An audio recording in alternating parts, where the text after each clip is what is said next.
Great, thank you again. So I'm going to talk to you a little bit about some of the new technology that might be applied to amblyopia treatment, and I thought I'd use this somewhat catchy title of iPad or iPatch, as because some of these games are available on the iPad. I have no financial interest in this. We just do the studies, the randomized clinical trials, to figure out whether or not they are effective. Let me just remind you why we do randomized clinical trials. And this is a quote from Thomas Chalmers, who's a famous clinical trialist from Canada. And he said that one only has to review the graveyard of discarded therapies to discover how many patients have benefited by being randomly assigned to a control group. And he was looking at randomized trials across the whole of medicine. And as we go forward here in the next 10 or 15 minutes, maybe you'll just sort of keep that in mind, that sometimes something might seem to be a fantastic treatment, but actually you might have been better off being one of the controls in the study that was investigating that. And that before we jump onto a new treatment, we should always look at the evidence and before we decide to go forward with that treatment and apply it to our patient. And so I thought I'd make this very timely in the era of President Trump, who is constantly talking about, well, that's fake news. Another way of thinking about randomized trials is that we need them because we need to sort out the fake news of the treatments that are being offered to us from the real news. And so again, I'm encouraging us all, we need initial studies to throw out the new ideas in any treatment, but then we need rigorous randomized trials when possible, particularly in these very common conditions of amblyopia, to sort out the fake news from the real news. And just a reminder, why do patients seem to improve in initial pilot studies of uncontrolled treatment studies rather than randomized trials? Why do so many randomized trials show failure of a treatment? And the reasons are many, but number one would be that the patient wants to improve. Particularly in the adult world, the child may not know enough, or the younger child, to want to improve, but certainly the doctor, the orthoptist, the technician wants the patient to improve. And the outcome assessments of our initial studies are almost by necessity not masked assessments. We know what treatment the child or the adult is getting. There's also something called the Hawthorne Effect, which is a change in behavior or performance in response to being observed or being studied. There's the practice effect, where a child or an adult doing the same task over and over again may get better. And there's also something called statistical regression to the mean, which I'm showing you in this slide, where a patient starts with a visual acuity and will tend to improve with variability, particularly in a situation when we're enrolling with a worse visual acuity. We're not enrolling when the child has a trough, but when the child has a poor visual acuity and then comes back and actually has an improvement on average. So this idea of regression to the mean occurs when we do our initial pilot studies, when we do our initial single-arm studies, but that's why we do randomized trials, because this regression to the mean effect is now similar between our control group and our experimental group. And also, randomization, it actually minimizes the bias of even unknown factors. Known and unknown factors are now divided between the two groups. Hence the reason why PDIG, as we've talked about in the last two talks, is doing mostly randomized clinical trials. So let's now turn with that background to the whole idea of binocularity. And the underlying premise behind binocular treatment of amblyopia is that it actually challenges this paradigm, which is that misalignment or blur leads to suppression, it leads to reduced visual acuity, which then leads to decreased stereo acuity or decreased binocularity. And as such, the amblyopic system now behaves as a monocular system. And the classic treatment, as we've talked about for the last 45 minutes, is to either patch or use atropine to treat the reduced visual acuity. That, we hope, improves your visual acuity, and then you get, as a result of that, increased stereo acuity. One question we should ask about that suggestion is, well, what is the evidence then is that the amblyopic patients do or don't have binocular function? And Robert Hess in Canada, at McGill, performed a series of experiments where he was increasing the contrast of the stimulus to the amblyopic eye to figure out what was going on in terms of suppression. And he found that in these adult subjects that he found improvement of their ability to see the dots that were moving to the amblyopic eye, but he was also measuring the visual acuity, and he found that their visual acuity actually improved. And so this then suggests that maybe if we actually treat their binocularity, if we improve their binocularity or stereo acuity first, we might then see improvement of reduced visual acuity. And so that's why he started, Dr. Hess in Canada, started to develop child-friendly forms of treating the binocular system. And so this was the first version of that. It's some people know this game Tetris, which has falling blocks, and you wear red-green glasses, and this was then put onto an iPad, and one eye views one set of blocks, and the other eye views the other set of blocks. The sound eye, or the non-amblyopic eye, views them under low contrast. And first, you need to align the elements of the game, and this is done using this Nonius cross, and this allows you to treat children up to 10 prism diopters of misalignment. If a child has a large misalignment, they can't do this. And then after you've aligned the cross, now you're set to go. And what you do then is you build these walls, and again the amblyopic eye is seeing the high contrast image, and the non-amblyopic eye is seeing the low contrast image, so that the child is playing this in a binocular fashion. As the play continues over the days and weeks, then the contrast is increased in the non-amblyopic eye, and so that they become more and more equal. But the key is they start out at very different contrasts.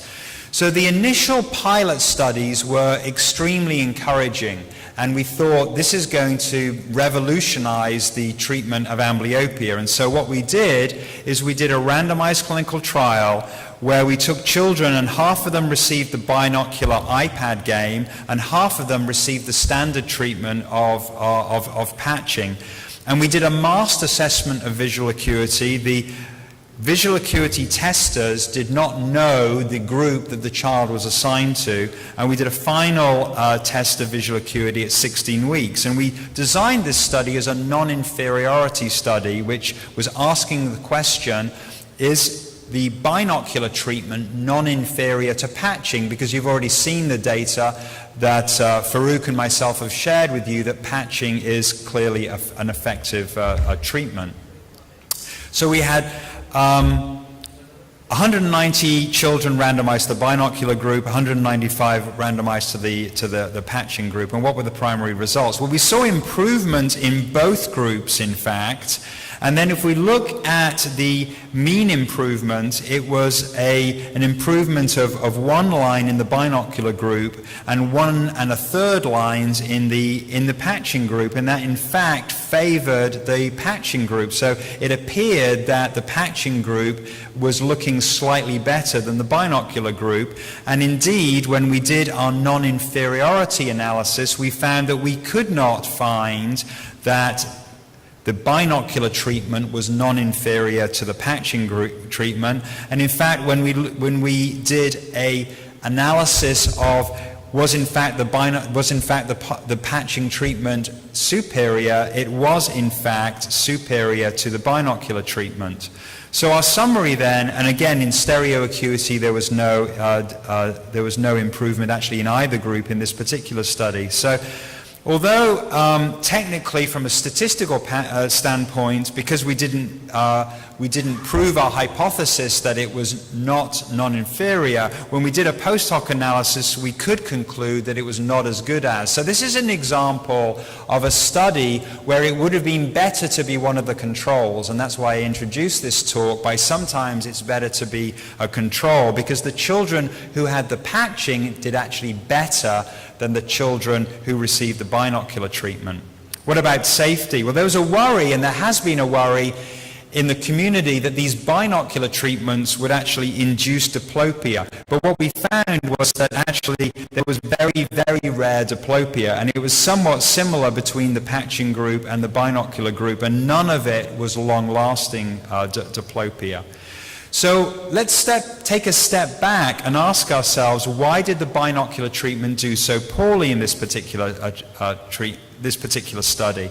And in this study, it appeared to have a lot to do with compliance, because when we asked the parents how well did the children play the game, about 65% of the parents said that their children did more than 75% of the prescribed patching. But when we looked at the actual computers that logged the time the child did the game, only 22% actually prescribed the treatment. And so one of the reasons that the binocular treatment didn't do as well in this particular study is because they didn't actually play the game. So we didn't really adequately answer the question. And so the compliance was so poor that we might say that the children were bored with this particular treatment for amblyopia. What about teenagers? We found the same effect in teenagers, that they really wouldn't play the game well, and they had very poor improvement in visual acuity, and it was better to be in the patching group. Just this month, the Australia-New Zealand research group did a parallel study where they compared the binocular game, and they were doing this on an iPod, same game, the Tetris Falling Blocks, against a non-binocular form of the game. And they found that there was only modest improvement in both, and that there was no better improvement in the binocular group. So far we have to conclude that binocular treatment has not been found to be effective in any multi-center RCT, and so we shouldn't prescribe this particular binocular treatment for our patients. But what are the next steps? Currently what we're doing is that we're trying a much more engaging game, and if you look at the video on the right there, you can see those little miners that are actually digging for gold. This is a much more engaging game, and it actually has 42 levels, so it's much more like a game that children would play, because they get stars, they get rewards, they get to buy different equipment, they get to avoid volcanoes and molten lava and that sort of thing. And so we're currently right now doing the randomized trial to compare this game, which is called Dig Rush, because these kids are digging for gold, and they're getting rewards. We're comparing this, and actually we're comparing it to continued glasses, because as I mentioned in my first lecture, continued glasses are very profoundly positive effective treatment for many children with amblyopia. And so we're comparing that to this new dig rush game, and this is the randomized trial that's going on right now, and we hope that by mid-year, so look out for the literature, we'll have results on this particular study. So I would use this expression that the jury is still out, which means the decision has not been made yet on these binocular treatments for amblyopia. And I would actually say in January 2018, the eye patch is still ahead of the iPad when it comes to treatment of amblyopia. Thank you very much. I want to call Dr. Farouk and Dr. Holmes for the stage here for questions.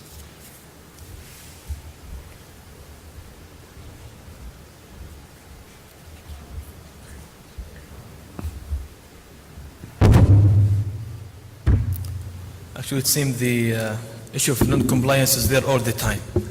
We're happy to have the binocular treatment, but now the non-compliance is another issue. Do you have any questions from the audience, please?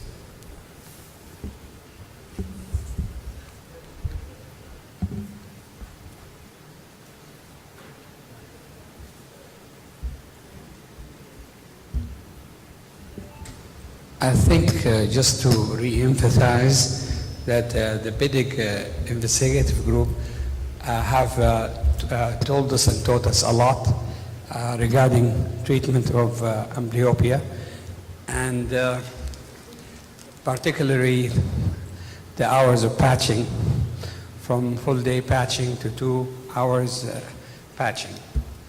The problem I found in patients who are in the 7 to 13 group, 7 years to 13 years of age. Many ophthalmologists stop patching at 7 years. And I think we should emphasize, and I want the experience of the panel, please, about this. Does it work or does not work?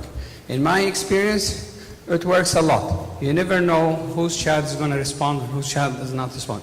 So don't give up on those children. That's the first question or comment. No, that's great, a great question. And Farouk mentioned it, which was that when we did the meta-analysis and we looked at children under 7 and over 7, what we found were 2 important things. One is that the children over 7 on average responded less, but, and you just mentioned it, there's a lot of individual variability in their response. And so the expression I like to use is that you cannot predict which children will be super responders. And there are still some potential super responders in the 7 to 13-year-old age group, and therefore a trial of reasonable therapy is, I think, very rational. And when I say reasonable therapy, that's why using something like 2 hours a day of patching can be something that can be incorporated into a child's life and not interfere with their other education and other activities, but you're still giving the child a chance to demonstrate whether or not they can respond. And one of the things that we're hoping to do over the next several years is to provide the community with more data on what is the profile of a child who might be a super responder versus what is the profile of a child who will not respond, because we would all love to be able to know whether it's worth trying this trial of treatment, and we're not there yet. So until we get to that predictive model, then I think it's worthwhile offering treatment to all children, and particularly including those from 7 to 13 that you're talking about.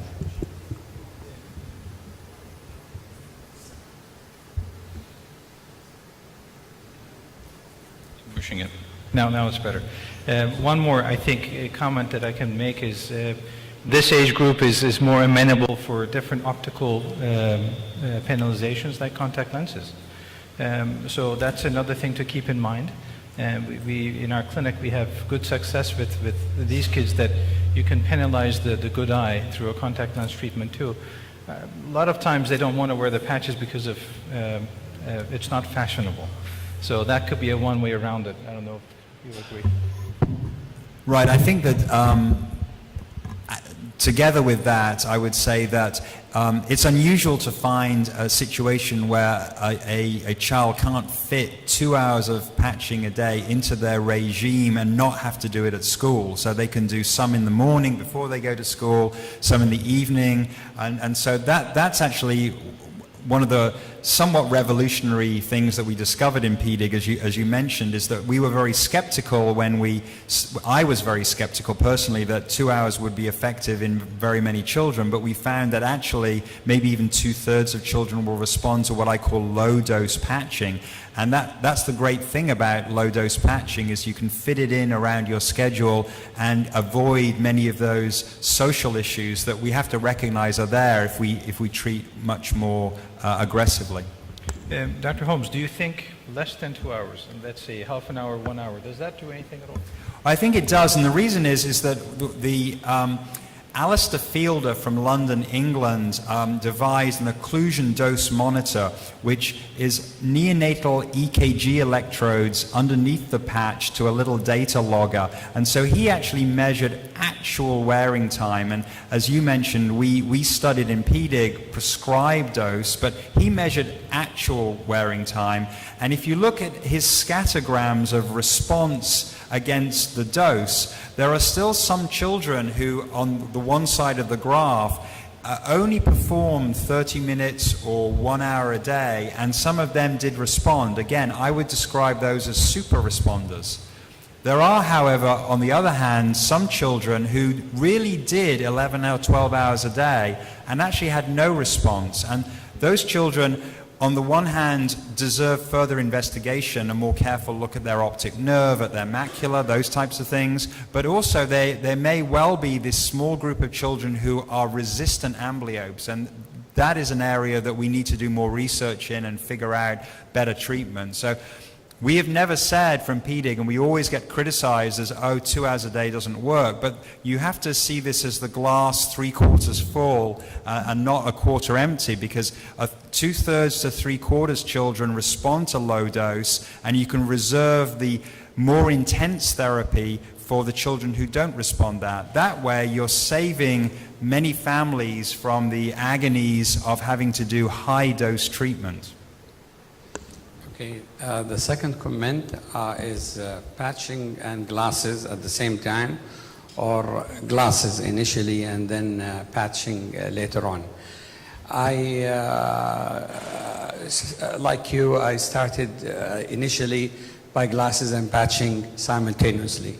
Later on, right now my practice is, if the child is less than 7 years of age, I will start with glasses alone. If he is more than 7 years of age, I will start glasses and patching. I still did not switch to glasses alone. Then I think time is very precious, and the older the child gets, the more difficult, probably the more difficult treatment is for the amblyopia. So, and the first category of group patients, it's easier to treat the amblyopia. So that I didn't switch to the recommendation of the BDIC investigation group.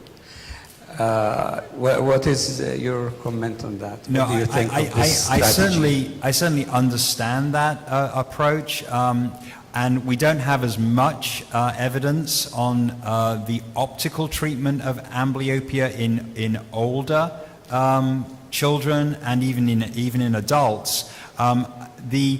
The authors of the Bravo study that I mentioned, which is the Australia-New Zealand study, they actually had some adults in their study, and they had an optical phase. And I heard them present at a meeting recently, and I haven't seen it in press yet, but they reported that they surprisingly found improvement of visual acuity even in adults with optical treatment. And so that would actually suggest to me that a strategy of doing optical treatment first isn't an unreasonable strategy. And I understand what you're saying, and depending on the distances that patients are traveling and the reliability of follow-up, then I can certainly understand why you would want to follow the scheme that you're following, but I think that you could also justify this stepwise approach of the optical treatment of amblyopia first. I think it's justifiable. The age group at which, the age limit at which you say, okay, I'm giving up. I don't want to do any more patching, no atropine, nothing. Right. Well, I think that when For you're the panel. seeing a child for the first time, then I actually don't have an upper limit, and I've even offered adults that I see in my adult strabismus practice a trial. But it's unusual to find an adult who is sufficiently motivated to do even 2 hours of patching a day. But I think that the more we study about plasticity, the more we're surprised that the visual system has plasticity, and that plasticity has some individual variability. So you have older children, teenagers, and adults who still respond to low-dose therapy. Dr. Holmes, just one question. At what stage you start the batches? So you start glasses now and following the patient. At what stage you decide I need to start batching now? So what I do practically is I give the child at least 8 weeks, and depending on the distance they're traveling, sometimes 16 weeks in glasses, in optical treatment. If at 8 weeks they show stability and they haven't improved, then I will start. At around 16 weeks or 4 months, something like that, we see very little continued improvement, and Alistair Fielder has published on that, and from the graphs that I showed, you can see that very few children continue to improve after about 4 months. So from a pragmatic standpoint, either 2 months or 4 months of glasses treatment, and then at 4 months they've gotten probably all the improvement they're going to get, and if they still have amblyopia, then I would start. I want to make one comment and one question. I'm happy that you mentioned in your talk that we don't like to stop patching cold turkey. And my experience with treating amblyopia is that in many cases, after reaching 20/20 or the desired level of visual acuity, if you stop patching, all of a sudden, many of them regress. So I have a routine in which if I'm patching, for example, 4 hours a day, then and they reach 20/20, then I would taper off the patching, like 3 hours a day for 1 week, 2 hours a day for 1 week, and 1 hour a day for 1 week. And despite that, you will still have cases that will have regression, and those are that keep on maintenance patch, like weekend patch, 2 hours a day on weekends for the next 6 months, just to keep them at that same level. Okay. And the question is, did you notice that in treating amblyopia with just glasses, that there's a big difference between anisometropic amblyopia caused by anisomyopia, anisoastigmatism, and anisohyperopia? Because I noticed that the anisomyopia, anisoastigmatism, they respond very nicely to glasses without patching. But the anisohyperopes, which are more difficult to treat with just glasses. Your comment, please. Yeah, that's an interesting comment. We have mostly enrolled anisohyperopes in our studies, so and because we have deliberately excluded very high myopia. I think that once you get above -6, and that's typically our cutoff, but -6, -10, they often have some retinal changes that probably organic reason for why they don't actually improve quite as well. The lower levels, maybe they do respond well. So I would say that our PDIG results are most generalizable to the anisohyperopia. And I think that, again, it's more of a glass half full, glass half empty. I pointed out that about 1/3 to 1/4 of children respond to that. But the flip side of that is that 3/4 to 2/3 don't respond completely. They may get a little bit of a response, but they still need that. And so, again, it comes down to what works for your practice, and in my practice it works to prescribe the glasses first because we don't know which child is going to respond, and we haven't been able to tease out the predictive factors yet.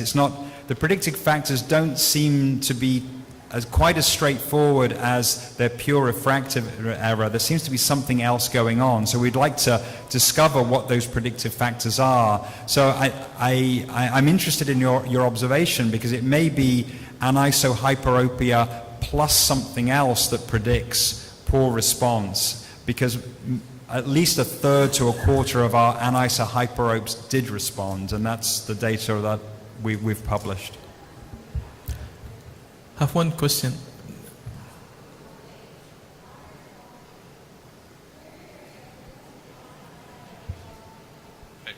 Good. I do agree with Dr. Holmes, but in my clinic, I think I see the astigmatism becoming a more issue than hyperopia. There are, I think, two reasons for that. One is the children have difficulty more adjusting to the glasses itself, especially if there's a big difference in astigmatism. And if you wear glasses, especially astigmatic glasses, you would know when you get new glasses, especially if the axis or anything has changed drastically, it takes some time to adjust to it. Especially kids kind of are thrown away with that. I think compliance is affected with astigmatism. The second thing is when the glasses are not straight in their face and the axis is wrongly assessed or wrongly made in the glasses, then that becomes a problem. So I think the astigmatism per diopter on the amplitude on what is I think more refractory in my clinic is more astigmatism is affecting that resilience more than the hyperopia and the myopia. I have one question only. Please, my question about using atropine with plano lens in a patient with accommodative esotropia. How does it affect the angle of deviation? Because it maybe create a strabismic amblyopia. Because using the plano lens with atropine, it definitely will affect the angle of deviation. So how we can manage this? Yeah, that's a problem. I mean, thankfully those children are relatively rare. But in that very specific situation of profound amblyopia and they have accommodative esotropia, then you have to, I guess, prioritize. What are you going to do in terms of are you going to try to improve the visual acuity as best you can, and then you still have that as your option. If they are fixing, though, if you can switch fixation, and I mentioned again earlier that maybe you don't have to, but in some of those cases, you're still using the full plus on the amblyopic eye, and therefore in some of those cases you don't have this problem of trying to fix through the plano lens with atropine on board. So in some of the cases it's not a problem because they will pick up fixation with their amblyopic eye, they have the full plus there, and the fixing eye is driving the alignment. It's only in the situations when they switch to their they keep on looking with their non-amblyopic eye. They're looking through the plano lens and they're looking through the atropine that will make the strabismus worse. And so it's rare enough that you have to deal with it on a case-by-case basis and decide whether or not it's worthwhile to sacrifice binocularity for a period of 1 or 2 or 3 months maybe to see whether or not you can get an improvement of visual acuity, because then you could go back to putting them back in their full refract. And in fact, once they've switched fixation, it'll become less of a problem. So in reality, it may be a short-term problem, but we acknowledge that it's not the perfect treatment for the scenario that you're suggesting. Thank you. And again, it's actually the benefit for these cases are the parents get to see that the amblyopic eye starts fixating. So that's a thing that they can actually see that the treatment is working. So they really stick with the treatment, and sometimes a little reinforcement with the patching if they're still sticking with their dominant eye just to reinforce that effect a little bit more, or sticking with the treatment. But they tend to see that at near, they fixate with the amblyopic eye, and at distance they kind of flip-flop. But these changes also gives the family a sense of what they're doing is working. And it's good to really mention this beforehand, because sometimes they panic. They say, well, now you're kind of made the good eye worse and I'm going to stop the treatment. So it's very important to mention that. Dr. Ashel, because Doctor, he asked first for a question before everybody. One question, Doctor. I'm asking you about your practice with atropine versus penile patching. With severe cases mainly, about 20 over 200s or 20 over 400s. Do you test the compliance first with patching, then you try atropine, or you sometimes start with atropine in these cases? Severe cases mainly, I'm talking. So this has been an evolution in my practice. So when we did the very first study, we compared patching to atropine. I was so impressed with atropine because previous to that, I was only using it as a last resort, and then I saw that actually it has pretty good results. And so I started offering it to the families as the parents. You choose. Would you like to start with atropine, or would you like to start with patching? And allow the parents to enter into that discussion, and that was a helpful thing to engage the parents in the treatment. Once we discovered that 2 hours of patching was a very effective treatment for many children, I sort of reversed back a little, because as I mentioned earlier, most children can incorporate 2 hours of patching into their schedule very, very easily. And so if I'm starting treatment, I will often just say, this is how I would recommend we start, with 2 hours of patching, and then maybe reserve atropine for if they are struggling with the compliance. Yes. So that's currently how I do it, but it would be very consistent with the evidence to say to the parents, well, you choose. You choose between, do you want to start with atropine, or do you want to start with patching? Having started with glasses, I'll come back to optical treatment first, because that's my bias. But if they don't respond to optical treatment, or haven't completely responded, then either offering them the choice, or saying, well, start with 2 hours of patching, and if your child has a real problem with 2 hours of patching, then we could then change the treatment to atropine. So that's how I personally approach it. Farouk? I would 100% agree with that, and that's exactly how I approach it too. And I'm going to leave it there. I know we're running out of time. I was going to say something, but we can discuss later on. Thank you. Okay, thank you. With this, we conclude our pediatric ophthalmology session for this morning. Thank you all for your attendance. Thank you, our honored speaker, for this very informative, cornerstone, fundamental talk in pediatric ophthalmology. Thank you so much. Thank you.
Without the development of cataract,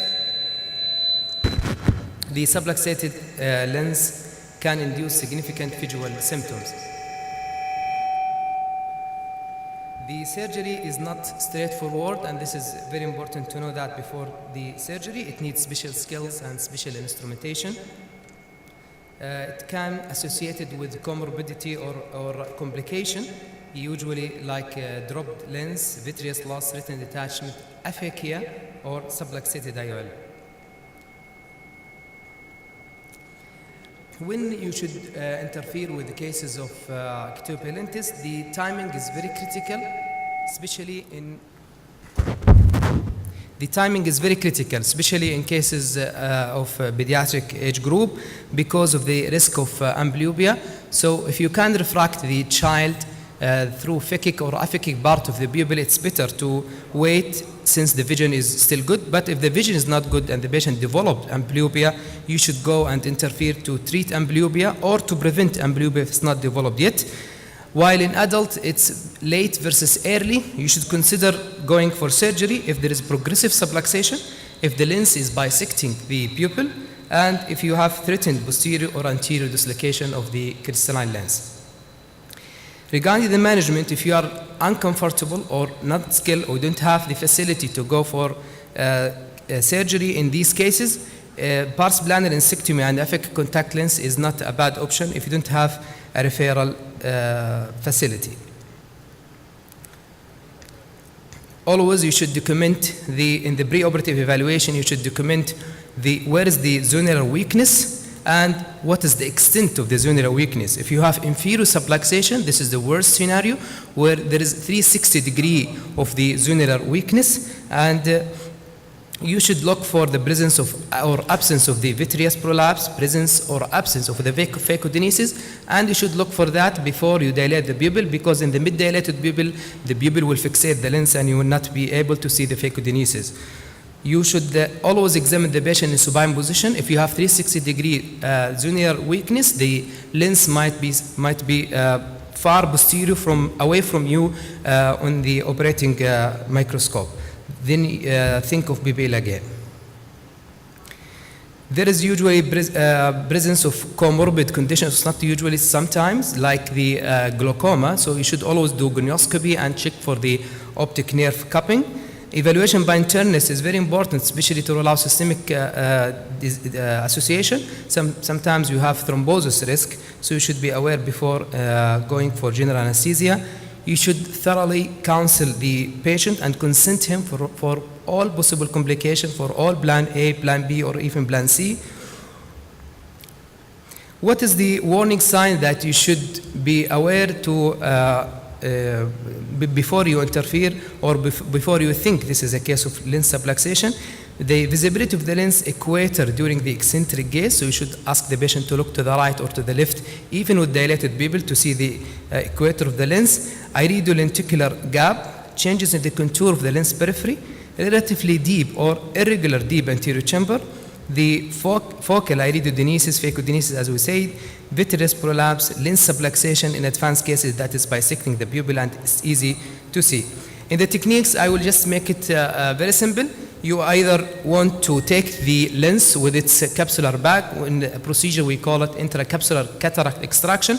Then you plan for the secondary or even primary IOL, either in the anterior chamber or iris fixated or fix it to the sclera with sutures, tack, or even glue.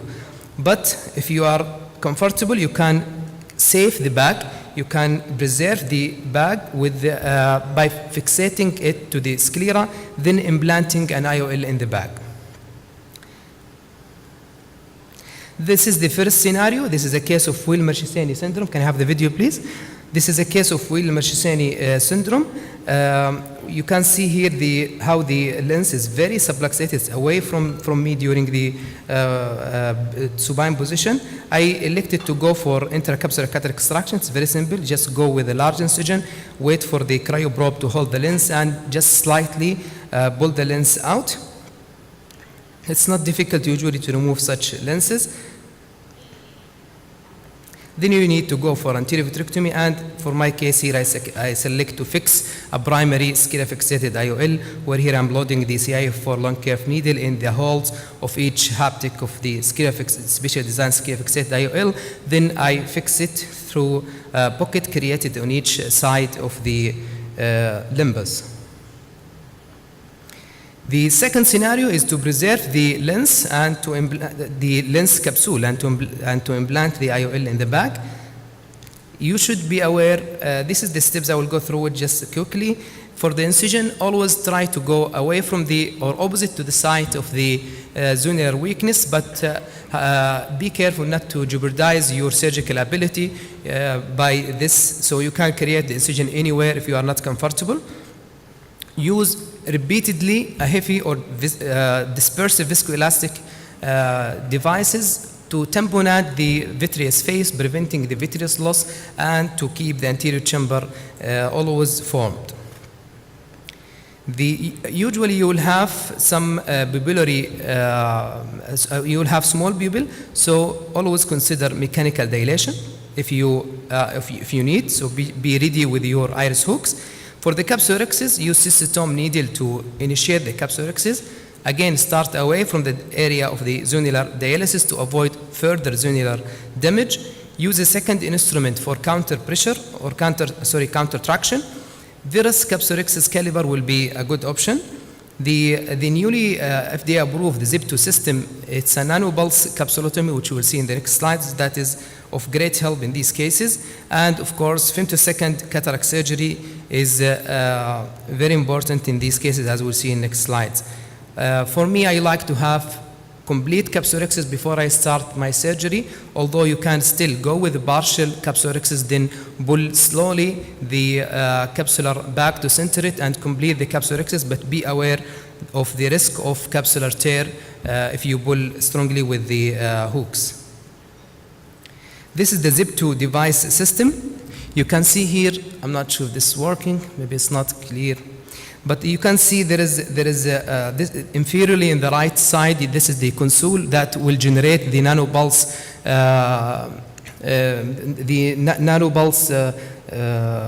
cutting force that will go through the disposable handpiece, then to the suction, to the nitinoil capsulotomy ring, which is surrounded with the surrounded with the soft silicone suction cup. Video please. This way you can see it here. It's a very nice device that you can implant it through a 2.2 incision. Once you implant it easily, you can just center it on the lens. Even if you have subluxation, just center it to the subluxated lens. Then once you fix it, opposite to the capsule, just activate the suction. You can see here the suction bubble. And once it is activated, just press to generate the nanopulse, the energy. Once it's generated, it will evaporate the water molecule between the nitinoil ring and the stretched anterior capsule that will result in instantaneously 360-degree same time anterior capsule cutting. Then you just release the suction and you will have around 5 to 5.25 incision or capsulorhexis. Sorry. Can you just forward it a little bit? No, the same video, just forward it anterior more.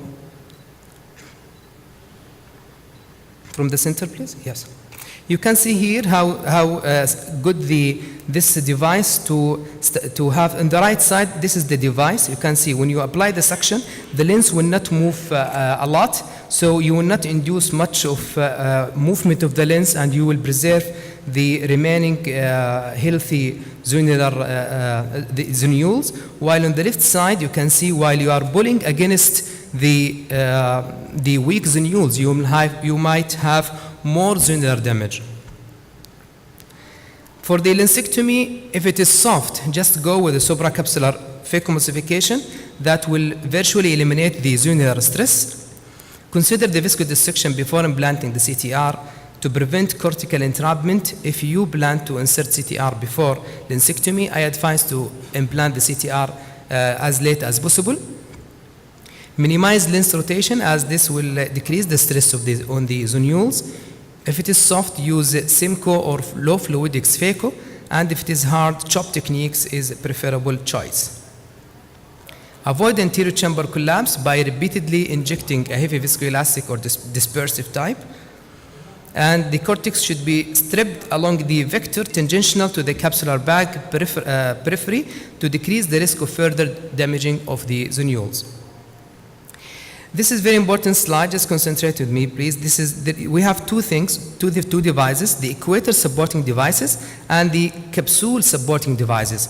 If the zonular dehiscence is less than 3 clock hour, conventional CTR or capsular tension ring will be enough. But if it is more than 3 clock hour, consider one of the equator supporting device, like you can see on the left side. Superiorly, this is the Siuni ring. Then in the middle left, there is the Ahmed segment or Ahmed capsular tension segment. And inferior, there is the new design Mayusian capsular ring.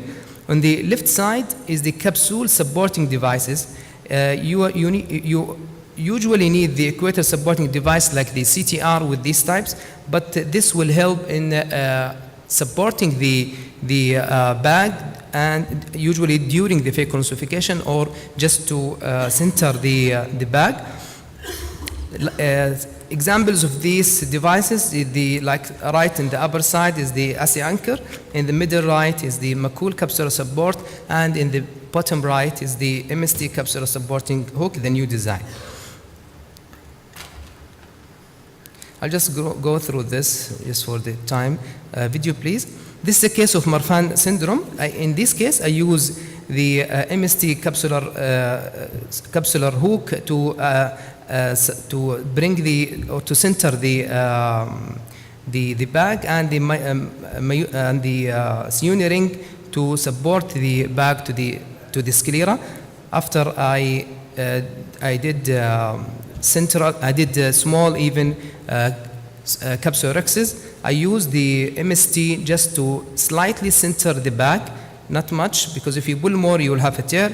It's just supporting the bag before implanting the Siuni ring, because if you implant the Siuni ring without supporting the bag, you will have more zonular loss. It's usually advisable to go with 2 MST capsular hook, but here one did the job. After that, I just remove it. I don't need it anymore. Some they keep it for the whole time of the surgery, but here I use the Siuni ring to support the bag to the sclera. As you can see here, I pass the CIF4 long curve needle attached to 10O or even 9O Prolene sutures. I just exit 2 millimeter from the sclera, and once I pass my needles, I just pull the lens, as you can see here, slowly. Now it is centered.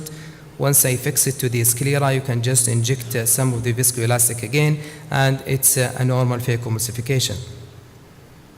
This is another case with lens subluxation in trauma. In this case, I use the Ahmed segment to center the bag, and I use conventional CTR to support the bag. Video, please. You can see here there is there is a corneal scar. This is a case of post-primary repair. There is zonular dialysis. I go with localized conjunctival peritomy at the site of the maximum zonular dialysis, complete capsulorhexis, heavy viscoelastic to support the vitreous face and keep anterior chamber maintained. Then this is almost a lens aspiration. I go with the lens aspiration until I notice that the bag is unstable. Then I elect to insert the conventional CTR. I always advise you to go with the injector. It is more stable, more easy to inject, and always start the injection at the junction of the junction between the normal and weak zonules to avoid further zonular damage. After implanting the conventional CTR, now I have the bag stretched, and this will sometimes prevent the posterior capsule even from coming to you and from inducing posterior capsule rupture. Then you can go even with INA if the lens is soft. This is Ahmed segment. It's even more easier than Siuni. Here in the Siuni, you have difficulty when you rotate the lens inside the inside the capsular bag, you will sometimes induce more zonal weakness, but here you can easily put it at the site where you want to put it. So it's easy to fix the bag, and in this case I just use it to center the bag before implanting the IOL. Again, just pass it 2 millimeter from the limbus to needles, pass up interno. I like to load it before I implant the segments inside the eye. It's usually easy to implant it through a 2 or even smaller than 2 millimeter corneal incision. Once you select the site of where you want to fix this segment, just tighten it, and then it is regularly you can insert a single piece IOL in the bag.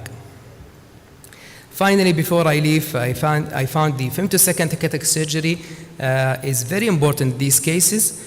Can I have the video, please? This is, again, a severe subluxation, more than 180 degree, where I use the femtosecond Akattak surgery. This is a real-time surgery. It's not anymore time-consuming with time, if you are comfortable with. As you can see here, just go and first adjust your corneal incision, the main wound as well as with the paracentesis. Then you can see here I'm playing with the size as well the site where I can move the capsulotomy circle. Then once I'm comfortable with the site, I just check that the anterior capsule is really within these 2 red lines. Then I press accept. I check for the anterior and posterior lens fragmentation site. Once I'm fine, I will go for the incisions in the cornea, and usually it will be good, so you don't need to, if you don't need to change anything, just press accept, verify, and accept, then just fire the laser. You can see here how nicely, instantaneously, 360 degrees, same time, capsulotomy, which is really very nice and usually located where you want it to be. Then the lens fragmentation, here I'm using both the circular or the cylinder and the radial cuts. And finally the corneal incision, the main, then the paracentesis.